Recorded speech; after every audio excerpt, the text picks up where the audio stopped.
Hello friends, welcome back to my channel. आज की कहानी है सबसे बड़ा पाप किसका। ठीक है, तो कहानी स्टार्ट होती है एक राजा से। एक राजा थे जो कि अपने राज्य में हर एक दिन लोगों को कुछ ना कुछ मीठा मतलब खिलाया करते थे। जैसे कभी हलवा बना दिया, कभी खीर बनवा दी। इस तरह से उनका रोज का डेली रूटीन का ये था, नियम था कि वो रोज 100 लोगों को खाना इस तरह से खिलाते थे। तो एक बार की बात है, उनके जो किचन में जो खानसामा थे, जो खाना बनाते थे, वो उनके हाथ से गलती से वो बर्तन उगड़ा रह गया। बहुत बड़ा भगोना था, वो उगड़ा रह गया और उसमें गलती से छिपकली चली गई। अब भैया छिपकली चली गई तो वो पूरी होगी खीर जहरीली, और उसको किसी ने भी नहीं देखा था और ना ही किसी ने ये चीज़ का अंदाज़ा था कि भाई ऐसा कुछ हो गया है किचन में। क्योंकि नियम यही था कि खाना बनता था, सबसे पहले भगवान को भोग लगा के गरीबों को बांटा जाता था। तो ये चीज़ का नियम था। अब क्या हुआ, 100 लोग आए, बेचारे गरीब से थे, आए। अब उनकी प्रजा में से लोग आते थे और उन्होंने खीर खाई, पेट भर के खाई। लेकिन कुछ समय बाद ही जैसे सब अपने अपने घर गए तो उनकी मृत्यु हो गई, क्योंकि जो खीर थी वो बहुत ज़्यादा जहरीली हो गई थी। अब क्या हुआ, अब राजा को पता लगा ये चीज़ भाई कि उसकी दी हुई, उसकी खिलाई हुई खीर से लोगों की जान चली गई है। तो उसको अपने ऊपर इतना ज़्यादा गिल्ट फील हुआ कि वो उसने सब कुछ छोड़ छाड़ दिया और वो मतलब राज्य से चला गया। क्योंकि उसे अपने ऊपर शर्मिंदगी लग रही थी कि मेरे हाथों से मतलब लोगों की जान गई है। तो उससे ज़्यादा उसको ये चीज़ रियलाइज़ हो रही थी कि भाई बहुत ज़्यादा गलत हो गया ये तो। 100 लोगों की जान चली गई उसके कारण, तो कितना बड़ा पाप उस पर लगा है। तो उस पाप का पश्चाताप तो हो नहीं सकता, बट ये था कि उसने इसी वजह से अपना सारा राज्य सब कुछ छोड़ छाड़ के अपना चला गया। तो ऐसे ही वो चले जा रहा था भ्रमण पे, मतलब वो निकल गया था, वो बस अपने राज्य से निकल गया था। तो चलते चलते वो दूर एक गांव में पहुंचा। वहां पर चौराहे पे बहुत सारे लोग बैठे थे। उन्होंने देखा कि भाई यहाँ पर मतलब कोई आया है। तो उसने पूछा भाई मुझे थोड़ा पानी पीना है। एक कुटिया थी, एक घर था छोटा सा वहाँ पर। तो वहाँ पे एक बहन और एक भाई रहते थे, 2 भाई बहन रहते थे वहाँ पे। तो उन्होंने उनसे पानी वानी मांगा कि भाई आप थोड़ा मुझे पानी दे दीजिए। तो जो चौराहे पे बैठे हुए लोग थे, जैसे एक पेड़ था वहाँ पे, लोग बैठ के ऐसे ही गप्पे सप्पे मारते थे। तो वो बैठे, तो वो देख रहे थे कि ऐसे से एक आदमी मतलब खड़ा है वहाँ पे और पानी के लिए बोल रहा है। तो वो देख रहे थे, सब सब नॉर्मल देख रहे थे। उसने पानी दिया तो उसने बोला कि रात होने वाली थी, तो उसने बोला कि मुझे थोड़ा सा आपके घर में रहने की इजाज़त मिल जाएगी, मेरे को शरण चाहिए, मैं रात हो गई, मैं कहाँ जाऊँगा, इस तरह से करके। तो ऐसा करके वो रुक गया। अब लोग देख रहे हैं उसको कि भाई मतलब लोगों ने ये देखा कि भाई एक आदमी है जिसने इस घर में शरण ली है, वो वहाँ पे रुका है। ठीक है, उस घर में जो बेटी थी, जो बहन थी उसकी, वो यंग थी, जवान थी, सुंदर थी। तो उसने भी उन राजा की आव भगत करी, अच्छे से खाना पीना खिलाया और अपना भाई सब तीनों तीनों सो गए अलग अलग। जैसे बहन अपने अलग कमरे में चली गई, जो भाई है वो अपना बाहर बरामदे में सो गया, और जो राजा था वो भी भाई के साथ ही एक तख्त पर सो गया। अब जैसे सुबह हुई तो बहन नहीं उठी, थोड़ा लेट हो गई बहन उठने में। तो भाई ने बहन को उठाया कि बहन उठो, जरा चाय पानी करनी है, हमारे घर में मेहमान आए हैं। तो वो उठी, तो उसने उठ के बोला कि क्या भैया तुमने उठा दिया, आपको पता है मेरे सपने में भगवान जी बैठे थे और भगवान जी की सभा लगी हुई थी और वहाँ पर एक राजा का न्याय हो रहा था। तो बोला कैसा न्याय, कैसा न्याय बहना। तो उसने बोला कि न्याय ये था कि राजा के हाथों से 100 लोगों की मृत्यु हो गई, उसके दिए हुए खाने की वजह से 100 लोगों की डेथ हो गई है।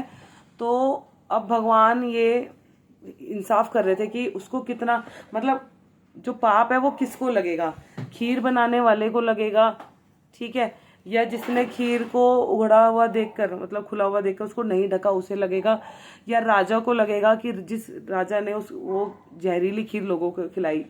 तो अब वो सुन रहा था सारी बातें। वो एक उसको मन में आया कि भाई ये तो मेरा ही केस चल रहा है, तो भाई थोड़ा सा रुका जाए। तो उसने उस भाई से बोला कि बेटा अगर आपकी इजाज़त हो तो मैं आज की रात और यहाँ रुक जाऊँ। उसने बोला हाँ ठीक है, कोई बात नहीं, आप रुक सकते हैं, कोई दिक्कत नहीं है। तो अब ये चीज़ें देख रहे थे सामने वो जो लोग बैठे हुए थे, पंचायत जो कर रहे थे ना, जो जिन्हें हम लोग कहते हैं 4 लोग, वो 4 लोग वहाँ बैठ के पंचायत कर रहे थे और वो ये देख रहे थे कि ये आदमी कल रात यहाँ आया था और ये सुबह भी यहीं है, अब दोपहर भी यहीं है और ये नहीं जा रहा है। इसका मतलब इस आदमी की नीयत बिगड़ चुकी है और अब ये इसकी बहन के चक्कर में फंसा हुआ है, इसीलिए ये नहीं जा रहा। ठीक है, ऐसी बात उन्होंने सोच ली। अब रही अगले दिन की बात। अब अगले दिन फिर वही है, फिर वो बहन का मतलब सपना पूरा नहीं हो पाया कि सभा नहीं हो पाई क्योंकि भगवान कहीं और बिजी थे। उसने पूछा कि बेटा आज आपने सपना क्या देखा था बच्चे। तो अब ये चीज़ तो उस परिवार के अंदर है ना कि वो जो राजा है वो उस बेटी को कैसे बुला रहा है, वो प्यार से बेटी करके बुला रहा है और लोग जो बाहर बैठे वो उसके बारे में गलत सोच रहे हैं कि भाई ये इसके चक्कर में इसकी नीयत इस पे बिगड़ गई है, इसीलिए ये नहीं जा रहा है। तो उसने बोला जी महाराज मतलब ऐसा अभी कुछ नहीं हुई, फैसला हुआ अभी राजा ने, अभी भगवान जी ने फैसला रोका हुआ है तो शायद वो आज रात फैसला देंगे।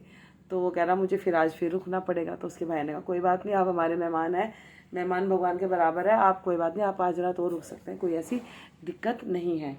और भैया गाँव में फैल गई अफवाह कि भाई एक पराया आदमी आया हुआ है और 2 रात हो गई उसको, 2 दिन से वो यहीं इनके भाई बहन के घर में है और वो जा नहीं रहा है। अब आई तीसरी रात। तो ये दूसरे दिन में तो सारी अफवाह, ये पूरी अफवाह पूरे गांव में फैल गई थी ऐसी कि भाई इनके घर आया हुआ है एक आदमी और उसकी नीयत बिगड़ गई है इस घर में जो लड़की रहती है और अब वो जाने वाला नहीं है। इस तरह से ये चीज़ें हुई। तो अब भाई तीसरा दिन आया, तीसरे दिन फैसला हो गया। तीसरे दिन वो उठी सुबह, जैसे रात को सो के उठी, सपना आया उसको भगवान जी का। तो भगवान जी ने अपना न्याय सुनाया। भगवान जी ने अपना फैसला ये दिया कि जो राजा था माना उससे गलती हुई है, लेकिन उसने ये गलती जानबूझकर नहीं करी क्योंकि वो बहुत समय से ये कार्य कर रहा था। रही बात खान सामे की, जो किचन में जो खाना बनाने वाला है वो भी बहुत समय से मतलब खाना पीना बना ही रहा था। तो ऐसी तो कभी गलती हुई नहीं है, ये पहली बार गलती हुई थी और इसमें राजा की गलती बिल्कुल भी नहीं है, जिसकी वजह से राजा अपने आप को दोषी मान रहा था। तो फिर बोलता है कि फिर पाप किसको लगा? पाप भी तो किसी को लगना है ना। फिर 100 लोगों की डेथ हुई है, किसको पाप लगेगा? पाप लगा जो चौराहे पर जो लोग बैठे थे। जो राजा का जो पाप था वो तो सारे वो लोग बांट के खा गए, उन सारे लोगों में बट गया वो पाप। जो राजा का जो पाप था, 100 लोगों की मृत्यु वाला पाप था, वो जो चौराहे पे जो लोग बैठे थे उनको लग गया। क्यों? क्योंकि उन्होंने बिना कुछ जाने, बिना कुछ सोचे समझे एक सीधे सच्चे इंसान पर इल्ज़ाम लगाया। वो लड़की जो वो मतलब सही है हर चीज़ में, उसको गलत समझा कि भाई ये लड़की तो शायद ऐसी है और ये जो आदमी यहाँ आया है वो इसके चक्कर में फंसा हुआ है, इसीलिए यहाँ रुका हुआ है। तो राजा की आंखें खुल गई जब लड़की ने ये वाली बात बोली कि जो पाप था वो तीनों, वो जो लोग थे चौराहे पर बैठे थे, वो अपना बांट बांट के वो ले गए। सो आज की कहानी बस यही है कि कभी भी किसी के बारे में कोई ऐसी धारणा ना बनाए कि मतलब बिना सोचे समझे किसी के बारे में कोई धारणा ना बनाए जब तक आप उसको अच्छी तरह से जानते नहीं हैं, पहली बात। और दूसरी बात ये भी आ जाता है पॉइंट ऑफ व्यू कि आज की दुनिया ऐसी है, जो दिखती है वो बिल्कुल नहीं होती है। कुछ लोग ऐसे होते हैं लाइफ में जो आपको बहुत अच्छे, बहुत सीधे, बहुत सच्चे, ईमानदार दिखेंगे, बट रियलिटी बिल्कुल उससे अपोजिट होती है। और होती है, ये रियलिटी है कि जो लोग जितने सच्चे और अच्छे दिखते हैं वो उतने ही ज़्यादा जहरीले होते हैं। आप ये चीज़ को बिल्कुल भी नहीं आप सोच सकते कि ये वाकई में ये इंसान ऐसा निकल सकता है। अरे ये तो बहुत सीधा दिखता है, ये तो बहुत सीधी दिखती है, तो बहुत अच्छी दिखती है, ये तो बहुत अच्छी है ना। किसी पे भरोसा नहीं कर सकते आज के समय में। ये इतना बड़ा कलयुग है कि आप जो आपके मुंह पर मीठा बन रहा है, ये रियलिटी है। बहुत कम ऐसे केसेस होंगे कि जहाँ पर जो आदमी आपके सामने है वही पीछे भी हो। आज की रियलिटी सबसे बड़ी यही है कि जो जैसा दिखता है वो वैसा होता नहीं है। और ये इस बात को जितना जल्दी जो समझ ले वो सबसे बढ़िया, वरना जो ठोकर लगती है फिर वो ठोकर पूरी ज़िंदगी भर याद रहती है। Thank you so much. Keep watching my thoughts and my videos and specially my special stories. Thank you.